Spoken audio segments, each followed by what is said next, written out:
আমি আমার পেজে আগেও একবার চাইনিজ ভেজিটেবলের রেসিপিটা আপনাদের সাথে আমি শেয়ার করেছিলাম।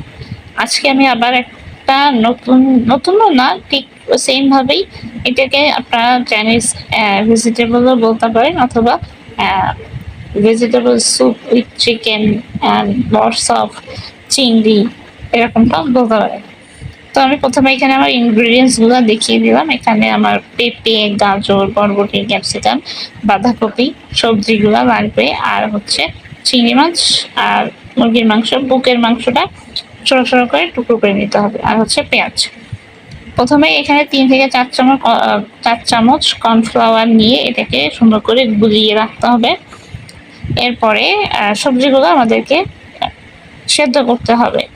পানি ফুটে আসলে এখানে পরিমাণ মতো লবণ দিয়ে ক্যাপসিকাম বাদে সব সবজিগুলো একসঙ্গে দিয়ে এখানে সবজিগুলো সেদ্ধ করে নিতে হবে। সবজি সেদ্ধ হতে হতে আলাদা একটা কড়াইতে পরিমাণ মতো তেল নিয়ে এখানে একটু রসুন কুচি দিয়ে দিতে হবে। এটাকে একটু নেড়ে ছেড়ে এখানে দিয়ে দিতে হবে চিংড়ি মাছ। চিংড়ি মাছটাও ঠিক সেম ভাবে একটু সময় নাড়াচাড়া করে এরপরে এখানে দিয়ে দিতে হবে মুরগির মাংসটা। মুরগির মাংসটাও ঠিক একইভাবে একসাথে মিশিয়ে নাড়াচাড়া করতে হবে, মানে সামান্য একটু ভেজে নিতে হবে আর কি। এরপরে এখানে দিয়ে দিতে হবে পেঁয়াজ। পেঁয়াজগুলো এই যে গোলাপের পাপড়ির মতো করে লেয়ার ভাবে ছাড়িয়ে নিতে হবে। এরপরে এখানে একটু টেস্টি সল্ট অ্যাড করে দিতে হবে। এরপরে এখানে সেদ্ধ করে রাখা সবজিগুলো এখানে অ্যাড করতে হবে, সাথে ক্যাপসিকামও। সবগুলো একসঙ্গে দিয়ে নিয়ে এটাকে ভালোভাবে মিশিয়ে নিতে হবে। এখানে মেশানো হয়ে গেলে এখানে গোটা কাঁচামরিচ মাঝখান থেকে ফেলে দিতে হবে। এরপর দিতে হবে গোলমরিচের গুঁড়ো আর হচ্ছে সয়া সস। এটাকে আবার সম্পূর্ণভাবে সবকিছু একসাথে মিশিয়ে ফেলতে হবে। মেশানো হয়ে গেলে এরপরে সবজি সেদ্ধ করার জন্য যে পানিটা আমরা ব্যবহার করেছিলাম ওটাই এর ভিতরে দিয়ে দিতে হবে।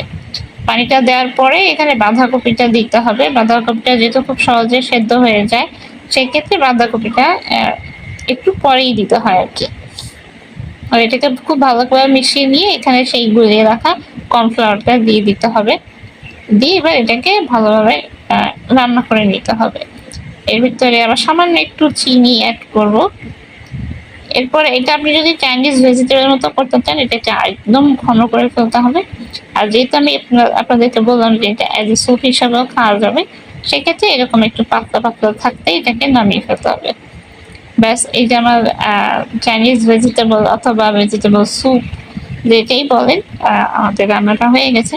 আশা করি ভিডিওটা ভালো লেগেছে। ভালো লেগে থাকলে অবশ্যই লাইক কমেন্ট শেয়ার করে সাথেই থাকবেন। ধন্যবাদ।